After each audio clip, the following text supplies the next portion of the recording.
Ay da da la ya ya ya ya ya. Ay da da la ya ya ya ya ya. Da da ya ya ya ya ya ya ya. Ya ya ya ya ya ya ya ya ya ya. Ay da da la ya ya ya ya ya. Ay da da la ya ya ya ya ya. Ay da da la ya ya ya ya ya. Ay da da la ya ya ya ya. Ay da da la ya ya ya man ya ya. Ay da da la ya man ya ya. Ay da da la ya ya ya. Ay ay ay ay ay.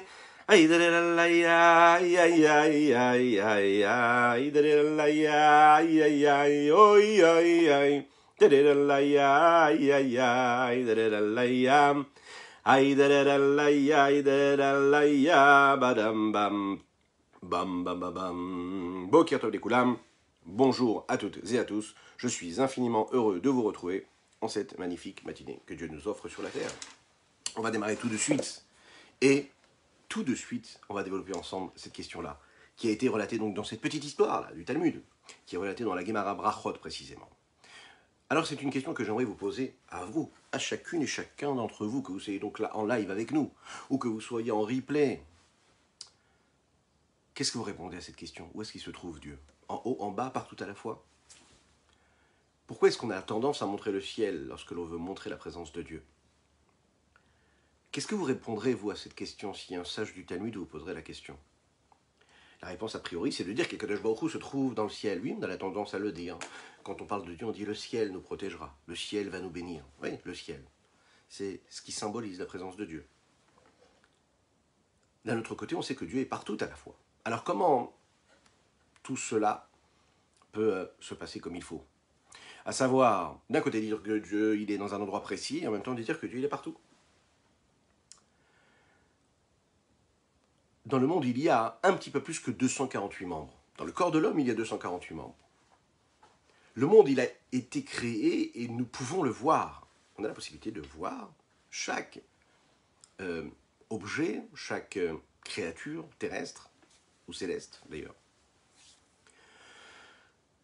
Le monde dans lequel nous vivons, l'existence, lui, est constitué d'infinies sortes, espèces, catégories globales, que ce soit dans le minéral, on sait qu'il y a différents matériaux, il y a ce qu'on appelle le métal, il y a ce qu'on appelle la pierre, l'eau, la terre, la poussière de la terre.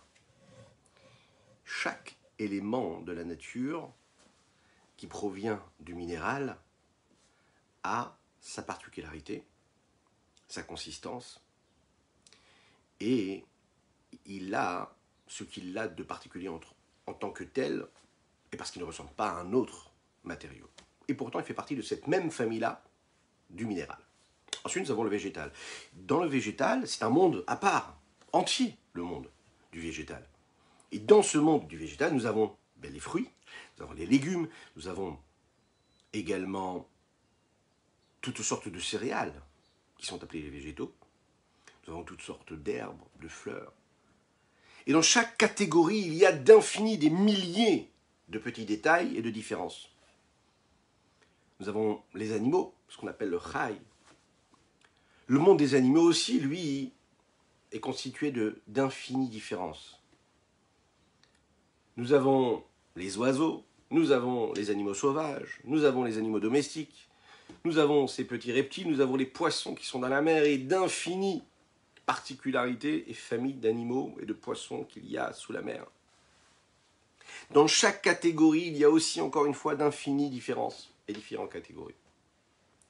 Si on regarde bien, ensuite, après l'animal, nous avons l'homme. Et chez l'homme aussi, il y a différentes catégories. Il y a les hommes, il y a les femmes. Il y a différents peuples, il y a différentes nations. Dans chaque catégorie, vous avez des millions et des milliards de différences, d'hommes différents, de femmes différentes.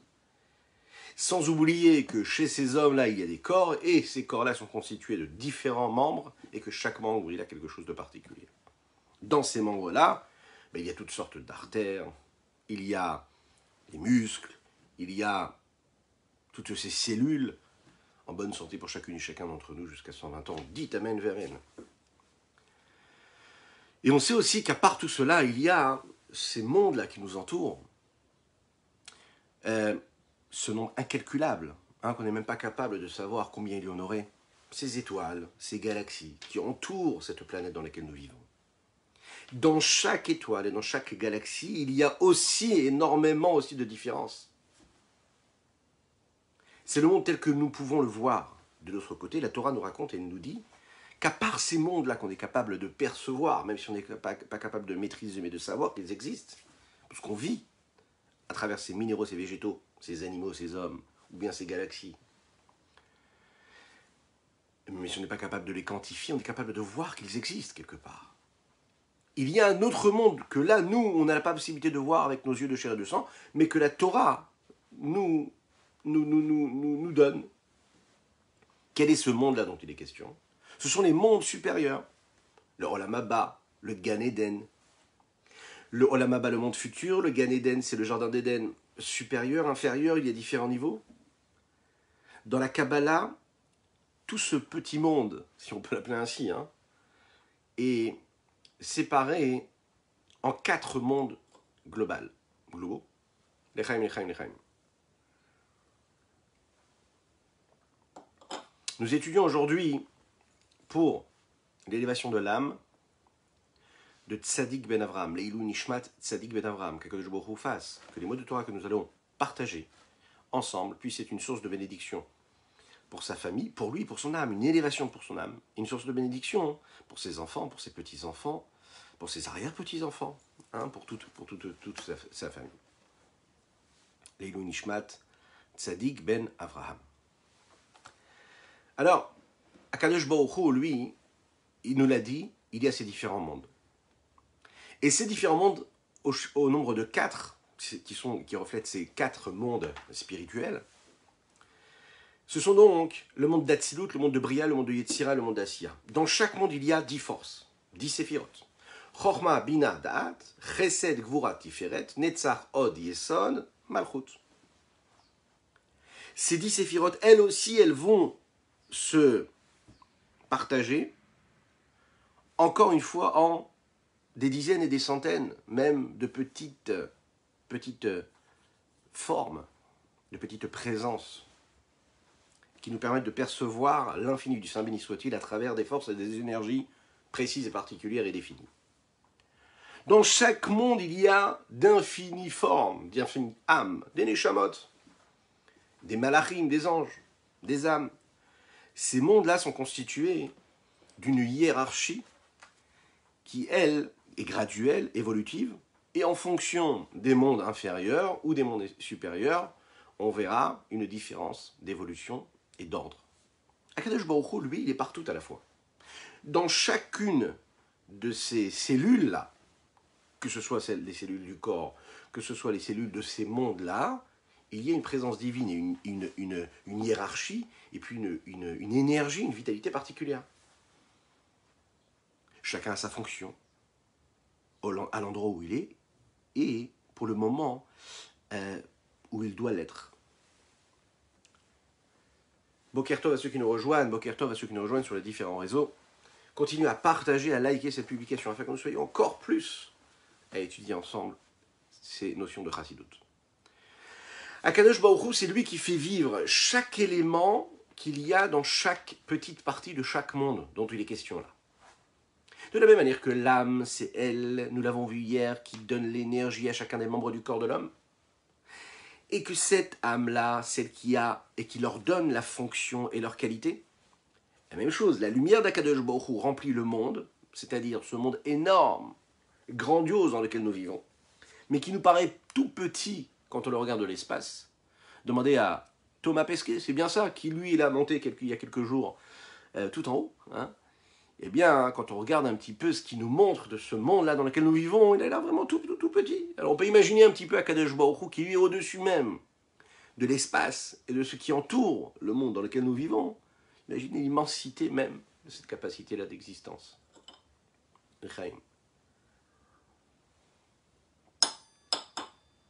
La lumière d'Akadosh Baruch Hu remplit donc ce monde-là, et c'est cette lumière de Dieu qui va donner la fonction, la qualité à chacun de ces mondes-là. On part d'un postulat. La création du monde, ça n'est pas un événement qui a été unique et qui a été donc vécu une seule fois. La création du monde, c'est quelque chose, c'est un événement qui est en continu, tous les jours, à chaque instant de notre existence. On sait que c'est la parole d'Akadosh Baruch Hu qui fait vivre ce monde-là, à chaque instant. Nous le disons tous les jours dans la Tefila, Ve'ata mechayet kulam, c'est toi qui fais vivre au présent chaque élément, chaque existence sur cette terre-là.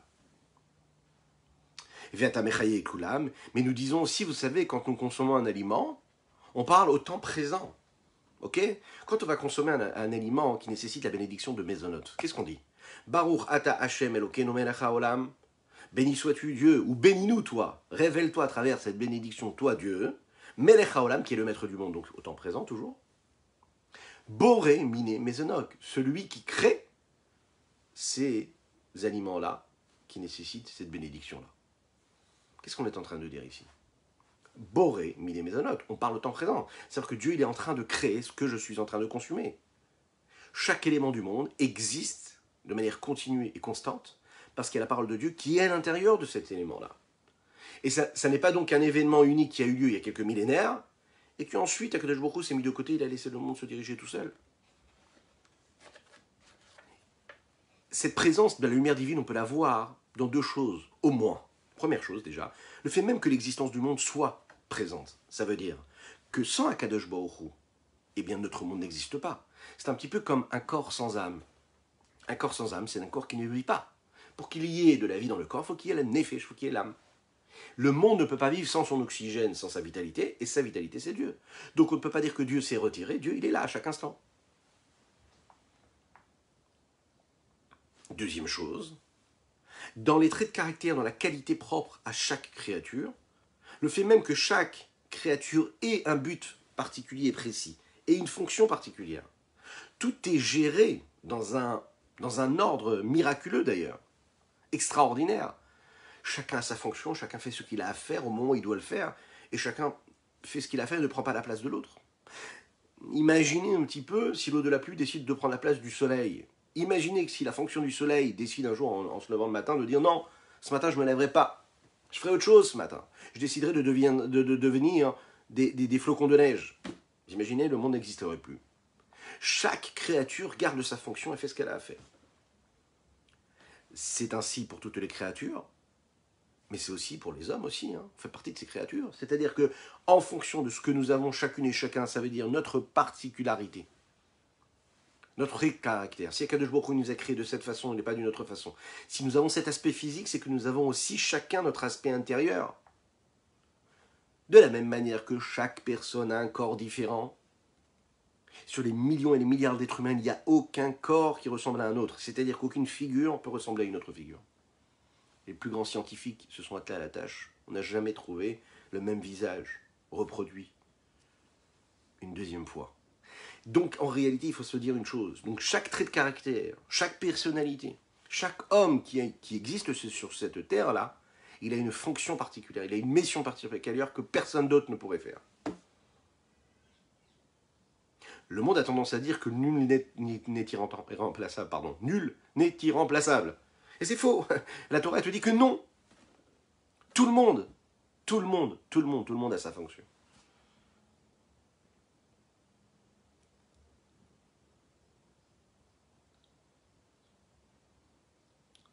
Il faut absolument se dire que la fonction et les traits de caractère que chacun peut avoir, c'est un petit peu les traits de caractère que peut avoir le soleil par rapport à celle de la lune. Chacun a sa particularité, ça c'est miraculeux. Tout est géré de quoi? Et par qui? Et par quoi? Et comment? Parce qu'Akadosh Baruch Hu décide de donner une influence particulière à chaque créature et qui lui dit, voilà, toi, tu vas t'exprimer par cette définition-là que tu as, toi, par cette particularité. C'est cette abeille-là qui va créer le miel, pas parce qu'elle décide de le faire, mais parce que sa fonction sur Terre, c'est de créer ce miel-là qui va apporter des bienfaits à l'homme. Akadosh Baruch Hu va faire en sorte que cette abeille-là puisse créer ce miel-là. Et qu'est-ce qu'il va faire en sorte que les fruits qui poussent sur cet arbre fruitier puissent être des fruits qui sont propres à la consommation. Pas parce que les arbres ont décidé de donner des fruits, mais parce qu'Akadosh Baruch Hu a décidé que leur fonction c'était de donner des fruits. Donc ça n'est pas l'arbre qui fait le fruit, mais c'est la volonté d'Akadosh Baruch Hu de faire en sorte que les arbres, eux, puissent donner des fruits, que nous avons des fruits.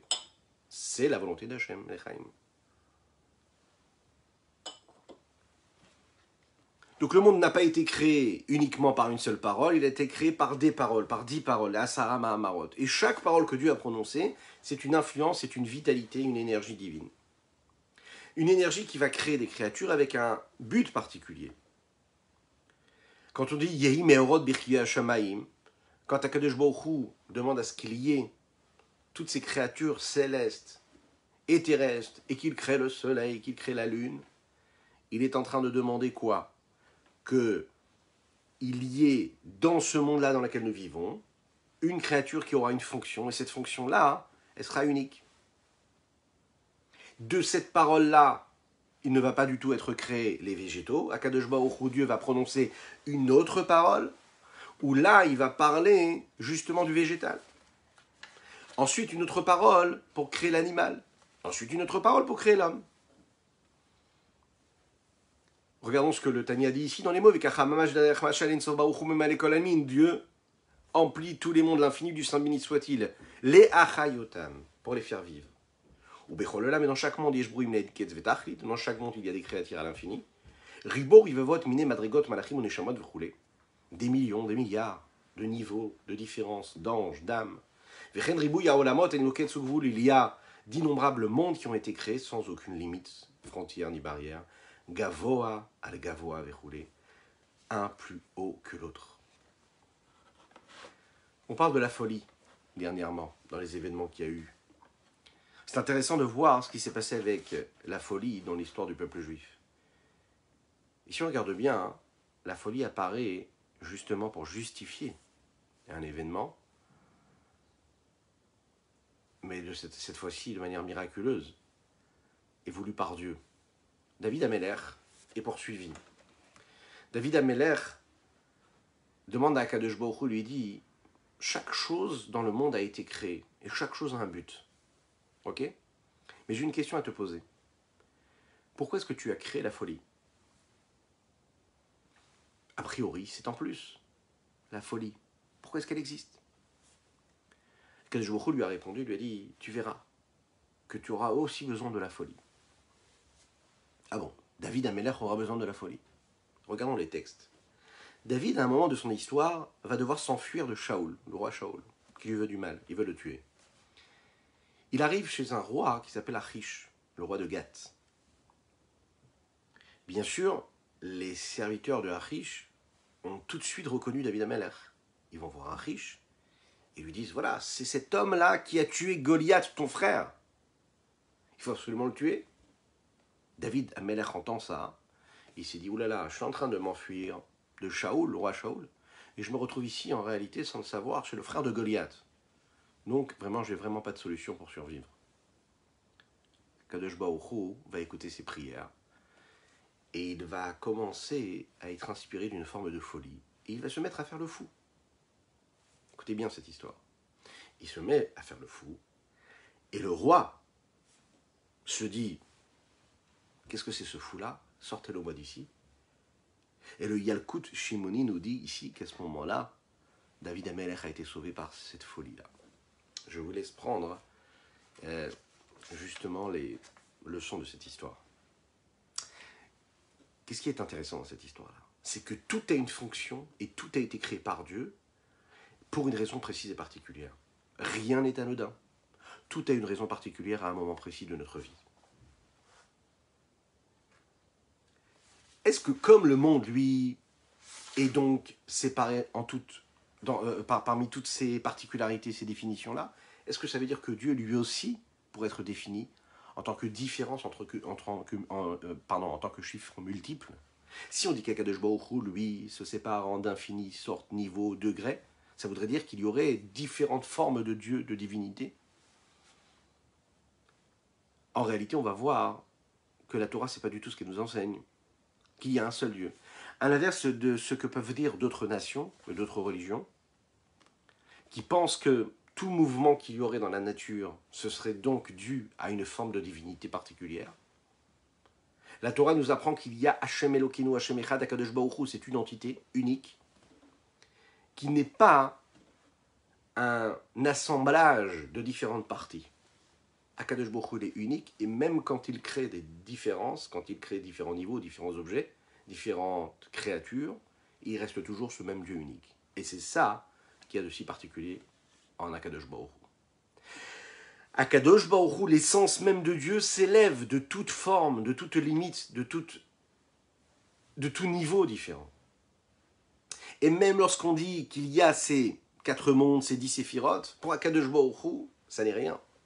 C'est des formes que nous donnons, c'est des chiffres que nous donnons à nous, pour essayer de percevoir, et pour hiérarchiser, pour qu'on puisse, nous, par nos limites, donner corps à cette présence divine. Pour Akadosh Baruch Hu, il n'y a aucune différence. Dieu est au-dessus de cela. C'est ce que nous avons expliqué sur la Neshama, si vous en souvenez hier. Nous avons différents membres du corps, mais la Neshama elle-même, elle est au-dessus de ces différents membres du corps, et ces différentes vitalités. Bien que la Neshama, c'est elle qui donne la vitalité à chaque membre du corps, et qu'à chaque membre du corps, elle va donner une vitalité qui est particulière et précise, en fonction du membre du corps, en rien la Neshama, elle, est altérée. La Neshama, elle est au-dessus de cela. C'est la même Neshama, c'est la même âme qui a, la même force de vie qu'il y a dans le cerveau, comme dans les pieds. C'est la même, exacte, égale. La seule chose, c'est qu'on va utiliser un système qui est en dessous de l'âme, de son entité, de son essentiel, qui est tout au-dessus de toutes ces altérations et ces différences. David Amelech, Neim Zmirot Israël, comme il est appelé, le roi David, il précise cela et il parle de, si vous voulez, de ce dilemme qu'il y a et de ce dialogue qu'il y a entre la nature.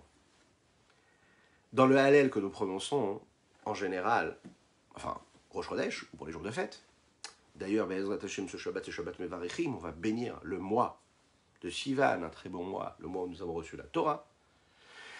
Et il est très important de lire les Teilim, de lire tous les Teilim, comme le Rabbi de Lubavitch nous l'a dit, pendant ce jour de Shabbat, précisément avant la Tefila, se lever tôt, lire tous les Teilim, ça apporte beaucoup de bénédictions.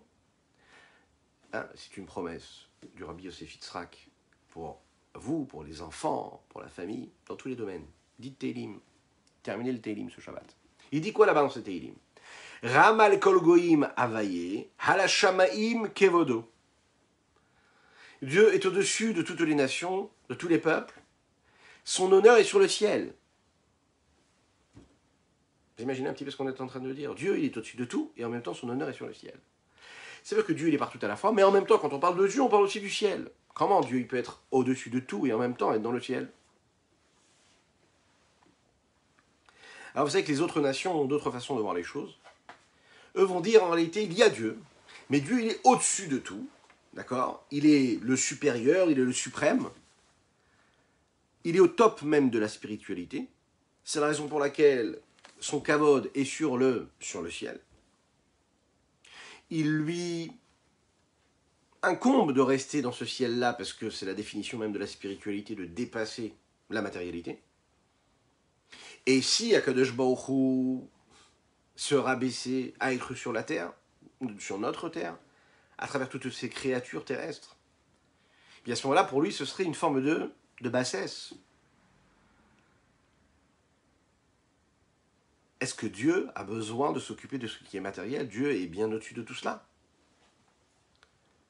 Et il y a des conséquences à cela. Première chose, on sait que la spiritualité, c'est celle qui rapproche. Et puisqu'Akadosh Baruch Hu est au top de la spiritualité, alors la spiritualité, c'est la meilleure chose et c'est le seul moyen qui nous reste pour nous rapprocher de Dieu, a priori. Hein. La condition sine qua non, c'est quoi? C'est de se détacher de la vie matérielle et de s'isoler, de se dire, je vais me spiritualiser. Hein, je ne reste plus dans le matériel, je suis dans le spirituel. C'est la raison pour laquelle vous verrez qu'il y a différentes religions, entre guillemets, qui interdisent à leurs hommes religieux de se marier. C'est des religions qui poussent l'homme à se couper des plaisirs du monde, à faire de la méditation, à se détacher, à aller monter dans les hauteurs de l'Himalaya, s'isoler. Parce que cette vision, c'est une vision qui dit qu'en fait, quoi, la vie matérielle dans laquelle nous vivons, c'est quelque chose de bas, duquel il faut s'éloigner énormément. Deuxième élément, la matérialité nous détache de Dieu. Ils prétendent que puisque Dieu, lui, n'est pas matériel, que Dieu est spirituel, et que Dieu, lui, ne peut pas être avec cette matérialité puisqu'il est spirituel. Donc, quand on est dans le monde matériel, on peut s'éclater, on peut vivre une vie matérialiste, grossière, on peut être dans les plaisirs du monde, sans aucune limite. Pourquoi ? Parce que la matérialité, a priori, n'a aucun lien avec Dieu. Parce que Dieu, c'est spirituel. C'est une approche qui a des conséquences à 3 niveaux. Dans le temps, dans l'espace et chez les hommes. Dans l'espace déjà, le lien qu'il y a avec Kadosh Baruch Hu est limité à des lieux bien précis. C'est-à-dire à un endroit précis, un lieu de prière. Pour eux, Dieu serait à cet endroit-là, mais pas dans un autre endroit. Il ne sera pas à la maison. Dieu ne se trouve pas à la maison. Dieu n'est pas dans le commerce. Dieu n'est pas dans la rue. Il prétendrait également qu'au niveau du temps, Dieu est limité et qu'il est particulier. Le lien qui est avec Dieu est limité à des jours précis particuliers dans le calendrier et pas tous les jours de la semaine, les jours profanes. Ils prétendent également au niveau des hommes, des personnes, que le lien qu'un homme peut avoir avec Dieu, c'est un lien qui est limité à des personnes en particulier qui se sont consacrées et qui ont donné leur vie à Dieu. Mais qu'en réalité, toute la masse des gens, ces millions d'êtres humains qui ne sont pas donc ces hommes ou ces êtres qui se sont consacrés pour leur Dieu, eh bien ils vivent normalement et qui n'ont pas du tout le même rapport avec Dieu. Eux peuvent rester dans la matérialité du monde. C'est une approche qui est une mauvaise approche, qui n'est pas du tout l'approche que la Torah nous donne. Dire qu'Akadosh Baruch Hu est au top de la spiritualité, ce qui est le plus grand spiritualité, dans la spiritualité, et qu'il est le plus éloigné de la matérialité. Ça veut dire qu'Akadosh Baruch Hu, lui, il est limité quelque part. De dire qu'il est spirituel et qu'il n'est pas matériel, c'est une forme de limite. Mais qui sommes-nous pour donner des limites à Dieu ? La vérité, c'est qu'Akadosh Baruch Hu est infini. Il n'a pas de limite, il n'a pas de barrière, il n'a pas de frontière. Ni de barrière matérielle, ni de barrière spirituelle. Il est au-dessus même de la définition de ce qui est matériel ou ce qui est spirituel. Tout a été créé par Dieu. Donc il est au-dessus du matériel, comme il est au-dessus du spirituel. Et puisqu'Akadosh Baruch Hu est au-dessus de toute contingence matérielle ou spirituelle, il est au-dessus de ce qui est supérieur ou inférieur. C'est la raison pour laquelle il est de manière égale présent dans le matériel comme dans le spirituel. Il n'y a donc pas de hiérarchie auprès de Dieu. Comme le dit dans le langage des Teilim, Mikashem ke Elokeinu hamakbi'i la shavet. Notre Dieu à nous, à l'inverse de toutes ces forces divines que les autres nations du monde pourraient vénérer, est au-dessus de tout. Et puisqu'il est au-dessus de tout, il est au-dessus même du spirituel et du matériel. Et donc pour lui, le rapport qu'il a à la matérialité et à la spiritualité, pour lui, c'est aussi une forme de soumission et de bassesse quand il doit s'y investir. Autant dans la spiritualité que dans la matérialité. D'un autre côté, il se trouve à manière égale et de manière égale dans le spirituel et dans le matériel. Comme il est dit dans le texte, c'est Hashamaim ve'et haaretz ani maleh. Je suis dans la terre et je suis dans le ciel. Et donc là aussi, de ce côté-là, il y a des conséquences à cette approche-là. Premièrement, spirituellement. Spirituellement, la spiritualité ne nous rapproche pas. Vous allez me dire, ah bon, la Torah, la spiritualité, ça ne nous rapproche pas de Dieu. Vous allez voir comment. En fait, la spiritualité, pour ce qu'elle est, elle ne nous rapproche pas de Dieu plus que la matérialité. Et ça, c'est extraordinaire. C'est un texte qui, en fait, célèbre le monde matériel dans lequel nous vivons. Et vous allez voir comment.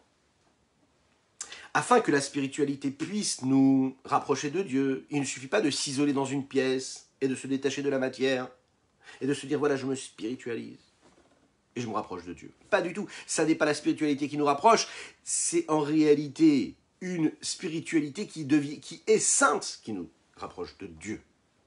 La spiritualité, elle peut ne pas être sainte, une forme de méditation. Quand cette spiritualité, elle vient de la part d'un homme, d'accord, des limites d'un homme, de sa perception, de sa volonté propre, c'est une spiritualité qui peut être néfaste, qui nous coupe du monde, des choses. Nous parlons ici d'une spiritualité, qui vient en fait de la part de Dieu et qui est là pour créer un lien avec Dieu par l'intermédiaire de quelque chose. Et qu'est-ce que c'est cet élément-là qui nous a été donné? Quel est le moyen? Bien sûr, la Torah et les mitzvot. Deuxième élément qu'il faut bien savoir, c'est que la matérialité, elle ne nous détache pas de Dieu. C'est-à-dire que la vie matérielle qu'on a, c'est pas une vie qui est différente de celle de Dieu. On ne se sépare pas de Dieu quand on est dans la vie matérielle. La vie matérielle, au contraire, c'est le chemin qui nous permet de nous rattacher avec Dieu, de voir dans la vie que nous vivons, dans cette vie matérielle, la main de Dieu, la présence de Dieu. Comme il a dit, cherche à connaître et vois Dieu dans tout ce que tu entreprends, dans tous tes domaines. Bien sûr, cette approche-là a aussi une expression à 3 niveaux. Encore une fois ici, de ce côté-là, dans le temps, dans l'espace et chez les hommes. Si on regarde l'espace déjà, le lien que nous avons avec Dieu n'est pas limité à un endroit précis. Dans la religion juive, bien sûr qu'il y a une sainteté particulière dans une Beth Knesset, dans une synagogue, dans un lieu d'étude. Mais cette sainteté-là, elle est partout. Elle est chez nous à la maison, elle est dans la rue, elle est dans notre commerce. Elle nous suit partout. Nous lisons Beshiftecha, Beveitecha, Olertecha Baderer, c'est ce que nous disons dans le schéma Israël. La Torah, elle est avec toi quand tu es chez toi à la maison, quand tu marches, quand tu es sur la route, quand tu es sur le chemin. Cette divinité, cette présence divine, elle t'accompagne partout. Ce n'est pas juste un moment précis quand on va quelque part. Il faut faire de son foyer, de sa maison, de là où nous vivons, un endroit saint. Partout, on doit créer ce petit Beth Amikdash dans notre vie. Donc ça veut dire qu'au niveau de l'espace, il n'y a pas de limite. Dieu est partout. Au niveau du temps, on sait que Dieu n'est pas limité dans le temps par rapport au jour du Shabbat ou au jour saint. Vous allez me dire, mais oui, il y a des jours qui sont saints. Il y a une différence entre le Shabbat et le jour de la semaine. Faux. Dieu, il est particulièrement précisément dévoilé d'une certaine forme, le jour de Shabbat ou le jour des fêtes. Mais tous les autres jours de la semaine, ce sont des jours qui sont empris de quoi? De cette sainteté qui nous accompagne dans toute la mitzvot, dans toute la Torah. Dès l'instant où on se lève le matin, on se lave les mains, on retire l'impureté, on est dans la Gdusha, dans la sainteté de Dieu. On fait notre tefila, on s'attache avec Dieu. Donc tout ce que nous entreprenons, nous sommes avec Dieu. Ce qu'on va consommer, ça a une incidence sur ce qu'on est en train de créer dans notre lien avec Dieu. Ça nous accompagne partout, tout le temps. Ça n'est pas limité à des jours saints. Même les jours de la semaine, quand on se lève ou quand on se couche, on doit étudier la Torah, vivre comme un juif. Et puis, il y a l'âme. L'âme de l'homme, ça veut dire l'homme aussi, il est différent. Il est différent si c'est un grand sage, il est différent si c'est un grand sadique. Il est peut-être différent dans son niveau d'étude ou de pratique des mitzvot. Mais peu importe ce qu'il est, ce qu'il fait, il reste connecté à Dieu. Parce qu'il a une parcelle divine en lui. Donc dans tout ce qu'il va faire, le lien qu'il a avec Dieu n'est pas limité à des hommes, il dépasse même ce que nous sommes. Je peux être ce puiseur d'eau, je peux être ce menuisier, je peux être ce grand sage, je peux être ce grand sadique. J'ai le même Dieu. C'est le même Dieu qui me donne mon énergie. Et c'est le même Dieu que l'on sert, chacune et chacun d'entre nous. Regardez ce que le Tanya dit dans les mots ici. L'essence même de l'infini du Saint-Béni soit-il. Il est égal dans les mondes supérieurs comme dans les mondes inférieurs. Comme nous avons parlé de l'âme, qui elle est au-dessus de tous les différents membres qu'il y a du corps, dans le corps. Comme il est dit dans le Zohar, c'est celui qui est caché de tout ce qui peut être caché. Pirouche, qu'est-ce que cela veut dire?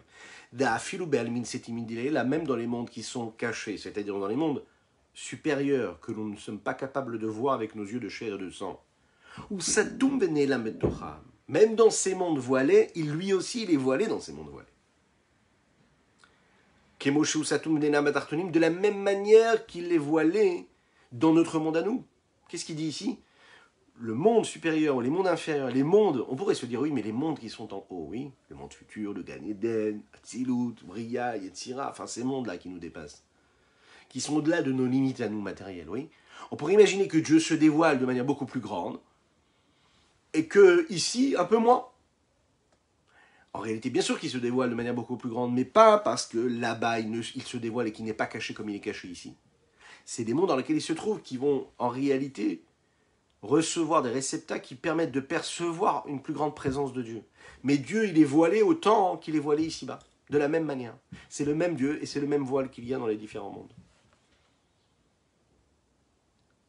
Un jour, les élèves du Maguid de Mezrich étaient ensemble. Et ils parlaient, ils discutaient ensemble. Quand tout à coup, le Admour Zaken a fait une bénédiction. Il a dit qu'Akadosh Baruch Hu aide, qu'on puisse être aidé, begashmiyut ou beruchaniyut, matériellement et spirituellement. C'est d'ailleurs la bénédiction que le rabbi de Lubavitch toujours donnait. Il donnait toujours cette bénédiction qu'on ait de l'opulence matérielle et spirituelle. Les élèves qui étaient là sur place, ils disaient, mais comment ça se fait que l'on précède la matérialité à la spiritualité? A priori, le but d'un homme, d'un juif, c'est quoi? C'est d'être le plus spirituel possible, pas le plus matérialiste possible. Alors pourquoi quand on demande à Kadosh Baruch Hu de nous bénir, on dit matériellement et spirituellement? On devrait dire d'abord spirituel, ensuite matériel. Et la réponse que l'Admor Zakan, il a dit, c'est ça l'ordre des choses, ça a toujours été comme cela. Quand Yaakov Avinu a reçu sa bénédiction de Dieu, et qu'il le dit, il prononce ces mots-là. Il dit Venatan lechem lechol ou beged lilbosh. Il dit voilà ce que Dieu m'a donné. Il m'a donné du pain pour manger, et il m'a donné un vêtement pour m'habiller. Et ensuite, Vaya Hashem lil Elokim. Et ensuite, il dit et Dieu a été mon Dieu pour moi. Et il a été un Dieu pour moi. C'est-à-dire qu'il a introduit, il a fait précéder la matérialité à la spiritualité. Rabbi Levi Yitzhak de Berditchev, lui, a répondu et en posant une question. Il a dit mais est-ce qu'on peut mettre au même niveau la matérialité de Yaakov Avinu à la matérialité que nous avons nous? Ça veut dire que, est-ce que notre matérialité, elle est aussi belle que lui? On imagine que la matérialité de Yaakov, elle était déjà en fait spirituelle. Le Morazakan a répondu, il a dit, peut-être que notre matérialité n'est pas la matérialité que Yaakov Avinu avait, mais notre spiritualité aussi, du coup, n'est pas la même que Yaakov Avinu avait. Mais il n'en reste pas moins qu'on bénit d'abord le matériel avant le spirituel, parce que nous vivons dans un monde matériel, et c'est ce que le Rabbi de Lubavitch répondait toujours. Parce qu'un juif, il est dans un monde matériel, Dieu nous a créés dans un monde matériel, et on veut une bénédiction, et c'est ce qu'on souhaite d'ailleurs à chacune et chacun, Bezrat Hashem, dit Amen ve Amen, une opulence matérielle et spirituelle. Parce que notre but à nous, c'est de vivre ce message de Dieu dans le monde dans lequel nous vivons, dans la matérialité dans laquelle nous vivons. Si on regarde bien cette petite histoire-là, on voit qu'en réalité, d'une certaine manière, il y a tout le projet divin dans cette perception-là des choses. Dieu, il est peut-être au-dessus de toutes ces limites-là. Il dépasse toutes les limites. Mais ce même Dieu, il nous crée un monde qui est matériel et qui nous crée nous aussi avec des particularités. Et chacune et chacun en fonction de ce qu'il est. Alors dans ce monde-là, il y a un ordre. Il y a vraiment un ordre. Tout a été créé comme il faut. Mais puisque tout est égal, pourquoi est-ce que chacun il a une particularité? Pourquoi est-ce qu'il y a un ordre? Pourquoi est-ce qu'il y a des hiérarchies? Pourquoi est-ce qu'il y a des niveaux? Pourquoi est-ce qu'il y a une différence entre le spirituel et le matériel? Pourquoi est-ce qu'il y a une différence entre l'homme et l'animal? Pourquoi est-ce qu'il y a une différence entre le monde de Bria et le monde de Yetzira? Pourquoi est-ce que chaque fonction, chaque petite chose sur Terre a sa fonction à elle? Pourquoi est-ce qu'elle ne peut pas être remplacée par autre chose? Si pour Dieu tout est égal, pourquoi est-ce qu'il y a ces différences qui ont été créées par Dieu, qui lui est au-dessus de toutes les différences? En fait, il faut savoir qu'en réalité, c'est le même problème qu'on s'est posé quand on a parlé du corps et de l'âme. Puisque dans le corps, il y a différents membres, et que chaque membre reçoit, et il a une qualité différente, et on a étudié ensemble que l'âme elle-même, c'est quelque chose qui dépasse même toutes ces contingences, toutes ces limites qu'il peut y avoir. La question qui se pose ici, c'est comment de quelque chose qui est au-delà même de toutes les limites, c'est-à-dire comment de l'entité même, du point culminant de l'âme qui dépasse et qui est au-dessus de toute limite et de toute différence, il peut y avoir une constitution de différentes formes, de différents traits de caractère. Il peut y avoir différents membres qui vont recevoir une vitalité, une oxygène différente. La réponse, c'est que ce qui dépasse les différences de l'âme, des énergies qui proviennent de l'âme, c'est l'âme. Et cette âme-là, elle est au-dessus de ces limites-là. Et dans le monde, c'est pareil. il y a quelque chose en plus qu'il faut savoir, ce sont les 613 potentiels qui ont été donnés à l'âme, et c'est ces 613 potentiels qui lui permettent de s'exprimer. C'est elles qui s'habillent dans le corps, et qui, elles, font que le corps, il peut bouger, il peut ressentir, il peut avoir l'énergie dont il a besoin. Mais est-ce que la Neshama, elle a changé? Pas du tout. La lumière de la Neshama est la même partout. Ce qui change, c'est les potentiels qu'on lui a donnés. À cette Neshama, on lui a donné des potentiels, on lui a donné des formes, on lui a donné des outils, des objets, qui, eux, sont des réceptacles, qui sont différents. Il y en a 613. Quand nous parlons d'Akadosh Baruch Hu et de Dieu et du monde, il y a aussi une différence entre l'entité même, l'essence même de Dieu, et la lumière qu'il a condensée, qu'il a compressée dans le système de l'ordre de l'enchaînement des mondes, qui est appelé ce qu'on appelle Memale Kol Almin, Dieu qui entre dans chacun des mondes, qui est au-dessus de toutes les limites, et qui, tout en étant au-dessus de les limites, il va s'adapter à chaque élément du monde, à chaque créature. Afin que nous, créatures limitées, on puisse vraiment saisir quelque chose, ressentir de manière dévoilée, sous une forme visible, la présence divine, Akadosh Baruch Hu nous a donné une forme de lumière, d'énergie, qui a pour but d'influencer, de donner dans l'ordre et de donner et de mettre dans le système de l'ordre de l'enchaînement des différents mondes, en fonction des formes, en fonction du fond. On appelle ça dans le langage de la Kabbalah la lumière divine, ce qui est appelé le dévoilement de la lumière divine à travers le grand cercle. Il y a ce grand cercle qui précède la condensation et la compression et qui est en réalité l'essence même de Dieu. La lumière de Dieu va se condenser, se compresser, elle va s'adapter à chaque créature en fonction de sa capacité de réception. Cette lumière-là, c'est ce qu'on va appeler le Orakav. C'est un faisceau de lumière qui, lui, va venir depuis l'essence même de Dieu et venir directement vers chaque créature. C'est une lumière qui vient après ce qu'on appelle le Tzimtzum, cette condensation, cette compression de lumière. L'expression qui nous a été donnée ici nous apprend deux choses. On parle d'une lumière qui est très compressée, très condensée, très voilée. Elle est très puissante. C'est un filet de lumière divine, mais qui en même temps, il est peut-être condensé et compressé, mais il vient de la source première. Et ça, c'est très intéressant. Il est peut-être limité, peut-être voilé, mais il vient de Dieu tel qu'il est au-dessus de tout. Cette lumière-là, elle vient, elle évolue en fonction d'un processus de niveau en niveau et de monde en monde. Cette lumière-là que nous recevons de Dieu, c'est ce que nous appelons une forme de dévoilement de lumière de ce qui a été voilé. Ce qui est appelé le voile, c'est un voile qui est appelé un voile qui reflète en réalité l'essence même de Dieu, de la présence de Dieu. Il est caché, on ne peut pas le saisir. Et la lumière qui se dévoile à nous, d'une certaine manière, en fonction de ce que nous pouvons recevoir en tant que réceptacle, c'est cette lumière qui provient de cette entité du monde. Et pour cela, Dieu il a créé une base, un système, une hiérarchie, un monde, des mondes, l'ordre de l'enchaînement, ce qu'on appelle le Seder Ishtalshelut. Et ce Seder Ishtalshelut, c'est un processus graduel et évolutif de la lumière de Dieu. Évolutif pourquoi? Évolutif au niveau du dévoilement, de ce que nous pouvons recevoir. Et qui va descendre de niveau en niveau. Quand on dit descendre, ça veut dire qu'il va s'adapter et donc se dévoiler. Dévoiler toujours en étant voilé. Quand il se dévoile, en fait, il se voile.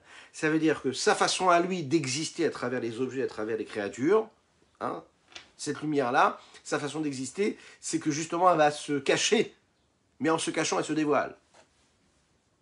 Pourquoi?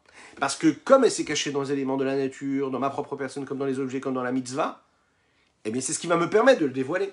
Par l'intermédiaire de cet objet-là qui a réussi à l'intégrer. De manière globale, la Torah Kabbalah nous explique qu'il y a 4 mondes différents. Hatzilut, Bria, Yetzira, Asiya. Lechaim.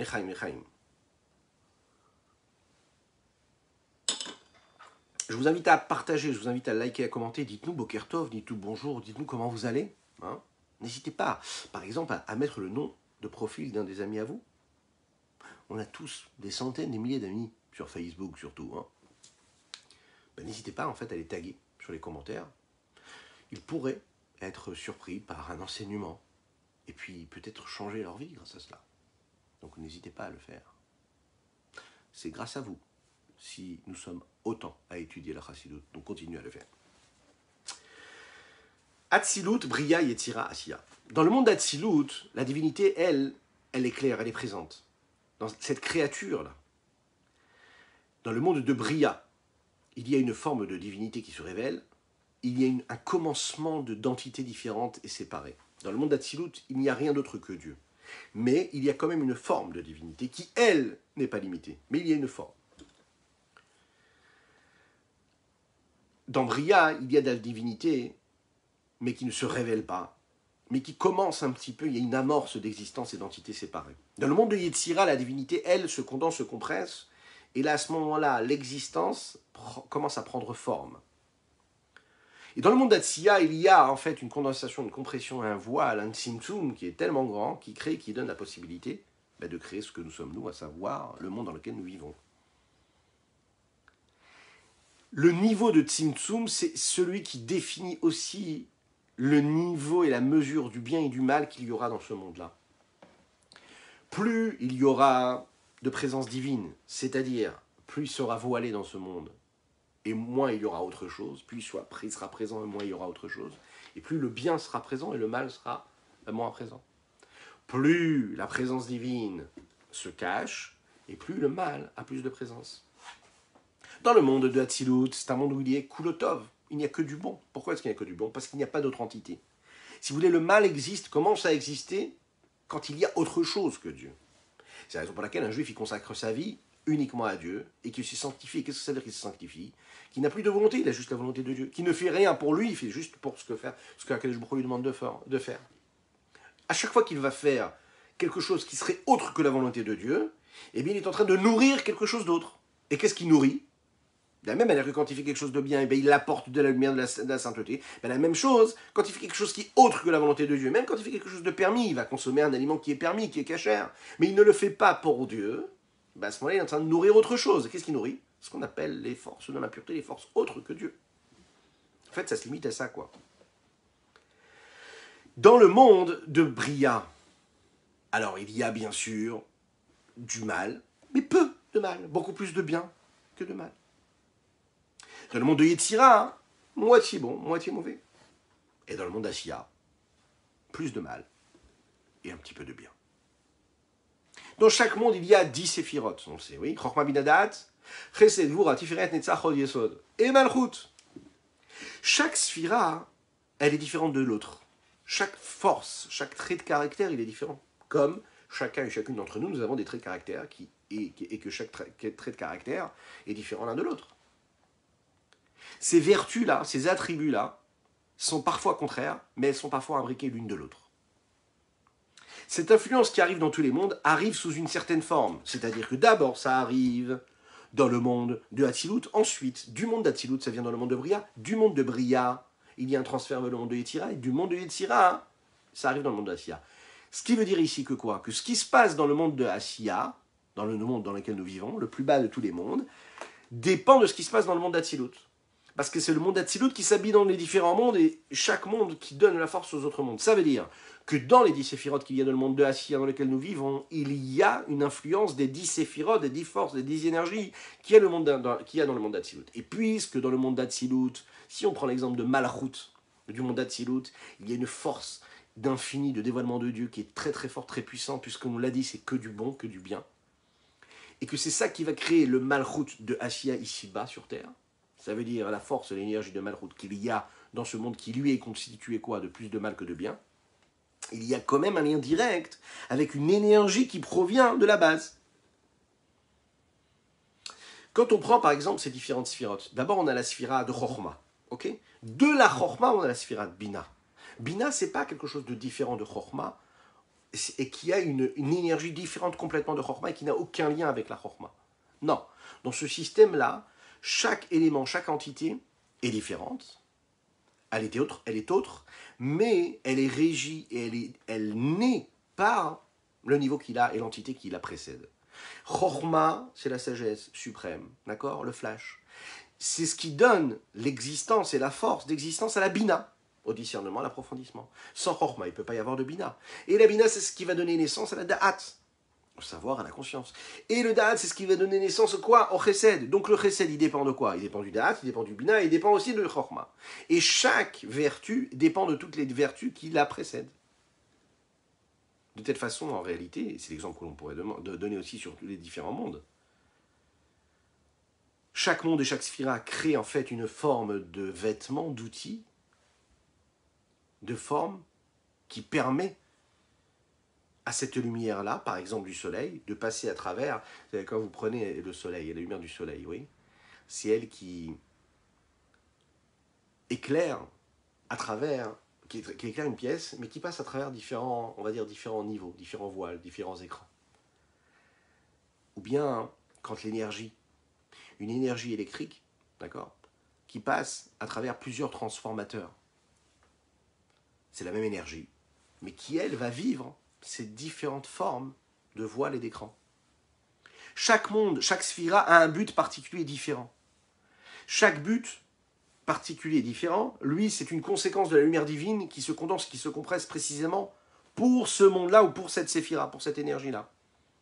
C'est un petit peu comme les différents traits de caractère et les qualités qu'une âme peut avoir en fonction de chaque membre qu'elle peut avoir.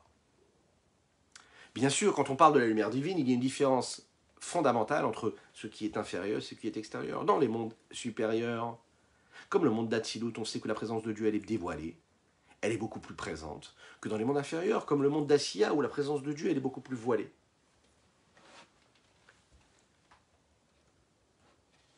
Regardons dans les mots ce que l'Admorazaken a à nous dire, et pour conclure, petit à petit, ce Tanya qui est assez long aujourd'hui, mais qui est riche d'enseignements.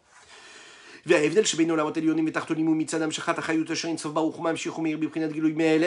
la différence qu'il y a entre les mondes supérieurs et les mondes inférieurs, parce que la vitalité qu'il y a dans les mondes supérieurs n'est pas celle qu'il y a dans les mondes inférieurs, parce qu'Akadosh Baruch Hu, l'infini du Saint béni soit-il, décide de se dévoiler de cette façon-là ou d'une autre façon.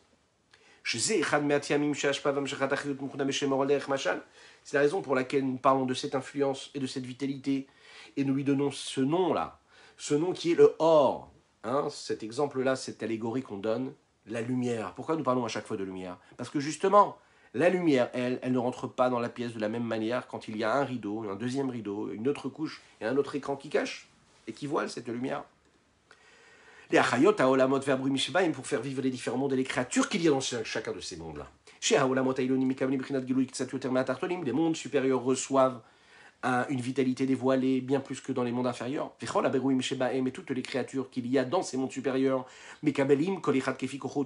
chacun reçoit sa vitalité dévoilée en fonction de sa capacité et de son potentiel.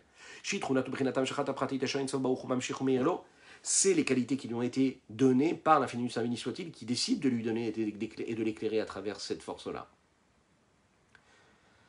Ve'atartonim, et les inférieurs, c'est-à-dire les créatures inférieures, Afilou Aouchanim, même quand elles sont spirituelles, Enan Mekablim Bifnat Gilui Korcha, car elles ne reçoivent pas cette vitalité divine de manière aussi globale et grande. Je précise, ça veut dire quoi? De manière aussi dévoilée. Si ce n'est, Rag Bilvushim Rabim, si ce n'est à travers des différents vêtements, des outils.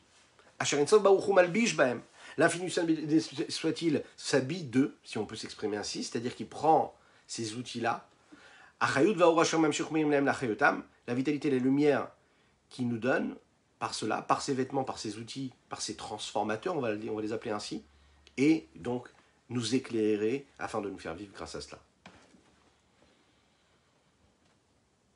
Chaque neshama, chaque créature a ce qu'il doit avoir, à sa particularité, à sa mission et à ce qu'il a à faire sur Terre. Chaque instant de notre existence, on doit savoir qu'on a une mission particulière et que cette mission-là, elle nous est propre et personne ne pourra la faire. Même quand on a l'impression que ce que nous sommes en train de faire, l'autre aussi peut la faire de la même manière, jamais. Ce que nous faisons nous, c'est parce que nous avons une vitalité à dévoiler, nous avons une lumière de Dieu à dévoiler ici-bas sur Terre. Donc, cette bonne action que tu es en train d'accomplir, elle dépend de toi et pas de l'autre. Ce qui ne nous intéresse, ce n'est pas la bonne action. C'est que toi, tu fasses cette bonne action au moment où tu dois la faire. Parce qu'à ce moment-là, tu emmènes et tu fais descendre et tu dévoiles une présence divine qui t'est propre à toi. C'est la raison pour laquelle chaque homme a sa place sur Terre. Chaque créature a sa place sur Terre. Parmi tous ces mondes qui ont été créés, il y a les mondes supérieurs, les mondes inférieurs, il y a notre monde, et notre monde, c'est le monde le plus bas. Dans le langage de la Kabbalah, il est appelé le Olam Ahasiya Agashmi, le monde de l'action, le monde de la création, le monde matériel. À l'inverse du monde spirituel, qui est le monde d'Atsilut, Olam Ahasiya Aruchani, le monde d'action et de création qui est spirituel. Dans tous les mondes, il y a d'une certaine manière un dévoilement divin. La question c'est combien de présence divine et de dévoilement il y a. Il y a un dévoilement de lumière, dans une certaine mesure, dans le Gan Eden Elyon, le jardin d'Éden supérieur. Il y a une forme de lumière de dévoilement, sous une certaine mesure, dans le Gan Eden Atarton, dans le jardin d'Éden inférieur. L'existence même de Dieu, elle est claire, elle n'est pas remise en question, il n'y a pas de doute. La question, c'est le niveau de dévoilement qu'il y a dans ces différents mondes. Dans le monde dans lequel nous vivons, il y a cet écran qui nous empêche de voir. Vous savez que quand il y a vraiment un voile opaque, on ne voit pas du tout la lumière. Est-ce que ça veut dire qu'il n'y a pas de lumière? Non. Lorsqu'il y a le soleil qui frappe et que vous fermez tous les volets, est-ce que ça veut dire qu'il n'y a pas de lumière à l'extérieur? Non, il y a de la lumière. Mais comme on a fermé tous les volets, alors la lumière ne peut pas rentrer. Dans notre monde à nous, c'est pareil. L'influence divine, elle vient après tous ces transferts, ces différents mondes. Atzilut, Bria, Yetzira, Asiya. Et dans ces différents mondes, dans chacune de ces attributs de ces séphirotes, 10 séphirotes dans chaque monde. Quand ça arrive dans le monde dans lequel nous vivons, le voile, il est opaque. Il est énorme. Et puisque ça arrive après tous ces tzimtzumim, ces multiples tzimtzumim-là, eh bien, la lumière, on ne la voit plus. Et cela s'exprime de deux façons. Premièrement, l'existence de Dieu, elle s'efface complètement à nous. Ce monde-là, c'est l'endroit, c'est le seul monde dans lequel on ne voit pas Dieu de manière dévoilée. Alors malheureusement, c'est la raison pour laquelle il y a des gens qui vont vous dire « Ah ben non, il n'y a pas de Dieu. » Shalom. Il n'y a pas de Dieu parce que je ne le vois pas. Ok. Donc, comment le monde existe? Ah ben par les lois de la nature. Ok, c'est la nature qui fait que le monde existe. Pourquoi est-ce qu'on en arrive là, à se poser cette question? Mais parce que justement, Dieu s'est voilé. Et donc c'est très compliqué d'expliquer à une personne que Dieu existe si elle ne croit ce qu'elle voit. Que ce qu'elle voit. Le problème, c'est que quand elle ne croit que ce qu'elle voit, elle se limite à la nature. Et elle ne se dit pas, donc la nature, elle vit comment? Elle se dit, ah, c'est la nature qui crée. Oui, mais cette nature-là, qui c'est qui la crée? Mais le doute peut persister. Et c'est justement le voile dans lequel nous sommes, dans ce monde-là. Deuxième chose, dans le monde, il y a ce qu'on appelle des objets sans vie. Dans chaque élément du monde, il y a, dans le minéral, dans le végétal, on est capable de voir que parfois il y a une évolution de vitalité qui évolue, et parfois il n'y a plus de vitalité. Je coupe une branche d'un arbre, je coupe un fruit qui poussait sur un arbre, dès l'instant où je le détache de sa source de vitalité, eh bien il va pourrir, il perd sa vitalité. Il devient un fruit qui n'a plus de vitalité, qui n'a plus de vie. Un objet qui n'a plus de vie, c'est un objet qui est mort. Et les objets, comme les hommes, quand ils perdent leur vitalité, disparaissent. Bien sûr que quand on regarde par exemple le minéral, une pierre, on se dit mais il n'y a pas de vie dedans.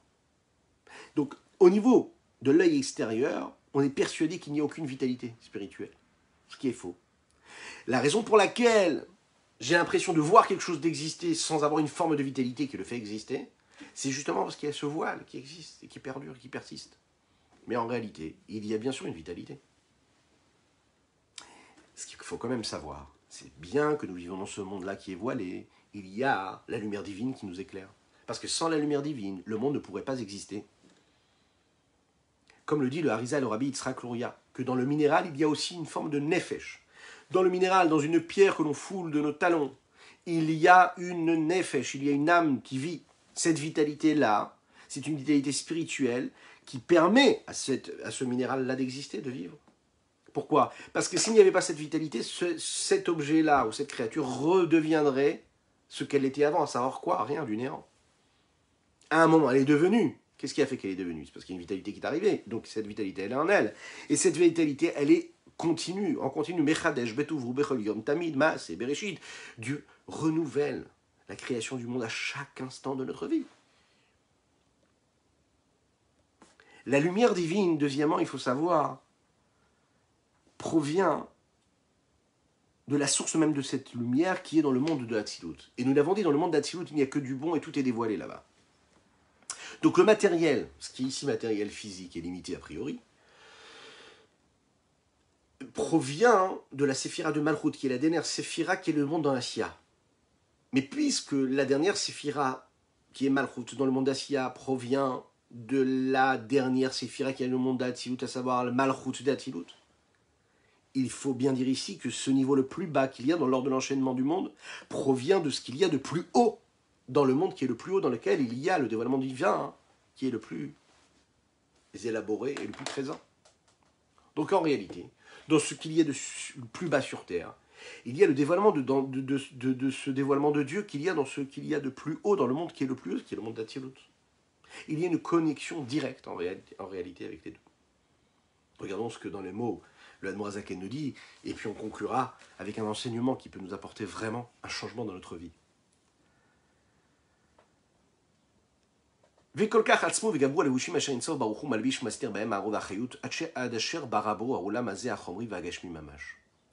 Tellement se sont intensifiés ces vêtements, ces écrans, à tel point, à travers les différents mondes qui ont été créés, à tel point que l'infini du Saint béni soit-il se cache à travers cette lumière et cette vitalité qui se cache dans ce qu'il a créé. Ce monde-là grossier, matériel, véritablement, palpable. Il le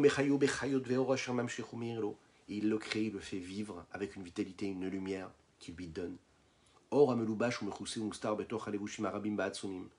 Une lumière qui est habillée, qui est recouverte et qui se cache parmi tous ces vêtements, ces objets, ces moyens d'expression qu'elle a, qui sont nombreux. Qui eux sont là, pourquoi? Pour cacher cette lumière. Donc, cette lumière-là, elle utilise ces moyens-là, ces outils, et en même temps, ces outils et ces moyens cachent cette lumière-là. C'est intéressant. D'un côté, la lumière, elle utilise ces moyens-là d'expression, ces vêtements-là, et en même temps, ces vêtements-là, ils sont là pour cacher. C'est un petit peu comme les vêtements qu'on porte.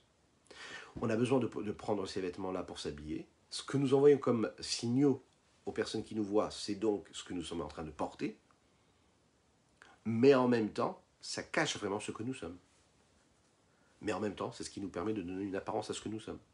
C'est justement ça la raison pour laquelle nous prenons ce mot-là, cette appellation de cette lumière-là, qui devient un lévouche.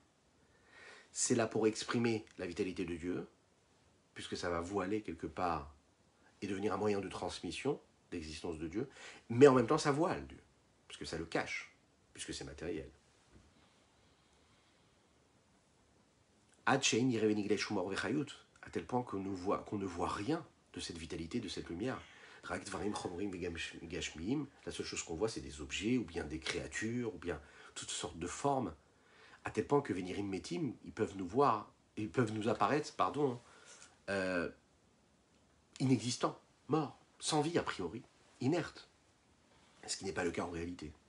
Arbetocham, il faut savoir que néanmoins à l'intérieur de ces objets-là, Yesh or, ou ces objets, ou ces natures, ou ces créatures, pardon, Yesh or vechayut ameavotam haine yesh tamid, il y a une lumière, une vitalité divine qui les fait vivre ex nihilo, constamment, perpétuellement. Pourquoi? Chez lui, Arzeroliot hain vefes que chez Ayou, qui ne redeviennent pas ce qu'ils étaient avant d'être. Hein, vous vous rappelez toujours de ce principe-là. Si Dieu décide de cesser, de détruire le monde, parce que le monde ne lui plaît pas, hein, des matins on se lève, on se dit, mais c'est quoi ce monde? Et Dieu n'a pas besoin de le détruire, Chazvé Shalom, il a juste besoin de cesser de le faire exister. C'est Bezrat Hashem ce que nous allons développer dans les prochaines parties du Sha'ar Yichud Va'emunah du Tanya. Juste, il se retire de la création, et la création n'existe plus. Donc en réalité, ce que tu vois et que tu as l'impression qu'il n'existe pas, s'il n'y avait pas Dieu à l'intérieur, ben, il n'existerait même pas en réalité. Il redeviendrait à sa nature première, qui est du néant. Fait Orz et cette lumière, provient de l'infini du Saint béni soit-il. Rak, rabim. C'est juste qu'il s'est habillé de différents vêtements. Encore une couche, encore un vêtement, encore un vêtement, encore un vêtement. Et plus il y a de vêtements, plus il y a une matérialisation, et plus le corps de l'homme se cache. Et donc le corps de la vitalité, de la lumière divine se cache aussi. Comme il est dit dans le Etzraïm, ce livre de base de la Kabbalah. Que la lumière et la vitalité qu'il y a dans cette planète dans laquelle nous vivons, qui est matérielle, qui est visible aux yeux de chair et de sang d'une personne, provient de quoi? Omi malchut de Asiya. Ça vient de la vertu de malchut, cette vertu-là, cette séphira-là, qui provient de Malchut, qu'il y a dans le Malchut, dans cette sphère-là de Malchut, du monde d'Assia. Verroulé. Et que cette Malchut d'Assia, comme nous l'avons dit, elle provient de la Malchut de Hatzilut, qui est au-dessus de tout. Aussi bas que nous puissions être, on est connecté avec ce qu'il peut y avoir de plus haut. À tel point,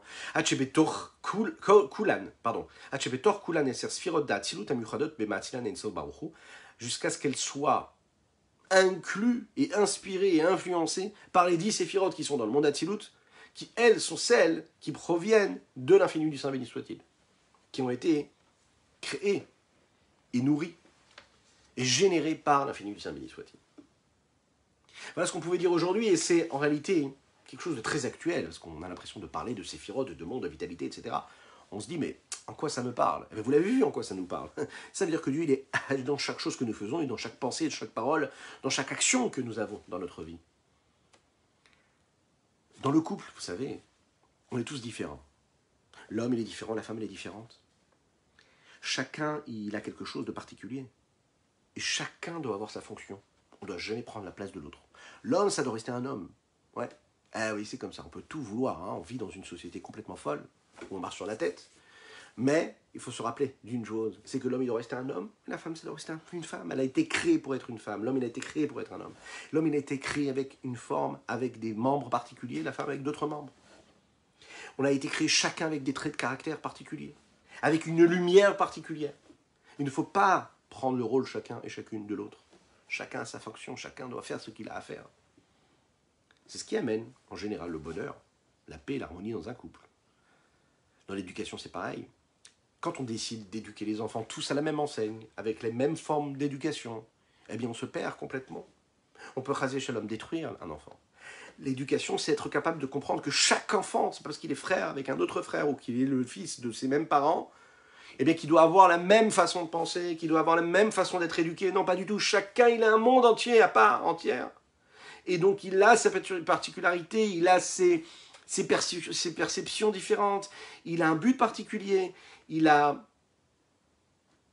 une sensibilité particulière, il a cette richesse créative particulière. Notre but à nous en tant que parents, c'est d'essayer de voir, de percevoir cette lumière que chaque enfant il a à travers ses traits de caractère, et de développer et de mettre en lumière la particularité qu'il a. Comme nous avons pour mission de dévoiler chaque lumière divine qu'il y a dans chaque élément de la nature, chaque événement de vie que nous sommes en train de vivre dans notre vie de tous les jours. Dévoiler les lumières. En fait, on est vraiment des dévoileurs de lumière, de vitalité. On doit retirer les écrans. Et bien dans l'éducation, c'est comme ça, quand on est capable de retirer tous les écrans qu'il y a, c'est-à-dire, c'est vraiment le cas de le dire, c'est ce que nous allons faire d'ailleurs tout de suite, ben de regarder ce qu'il y a au fond des choses, et bien à ce moment-là, l'enfant, on le perçoit vraiment pour ce qu'il est, on le libère. Et puis dans la société, avec nos amis aussi, c'est pareil. Quand on travaille dans la communauté, quand on comprend que chacun il a sa fonction, chacun il a sa personnalité, chacun il a sa valeur, chacun il peut apporter quelque chose, et bien à ce moment-là, on donne la place à chacune et à chacun, et à ce moment-là, si chacun il a sa place, alors vous savez ce qui se passe, on vit dans un monde harmonieux, un monde de paix, on vit dans une société qui est en bonne santé, celle que nous souhaitons à chacune et chacun, vous souhaitons un bon Shabbat Shalom, un Shabbat de paix, de sérénité, de joie matérielle, on l'a bien compris, en premier et ensuite spirituel. Que Dieu vous bénisse et qu'il vous protège. Nous avons étudié Leilou Nishmat Tzadik Ben Avraham. Que je vous fasse que ces mots de Torah soient une source pour l'élévation de son âme et une bénédiction pour ses enfants, ses petits-enfants et ses arrière-petits-enfants, toute sa famille. Pleine bénédiction. Je vous souhaite plein de bonnes choses et je vous invite à partager, à liker et à commenter cette publication. Très important. À bientôt.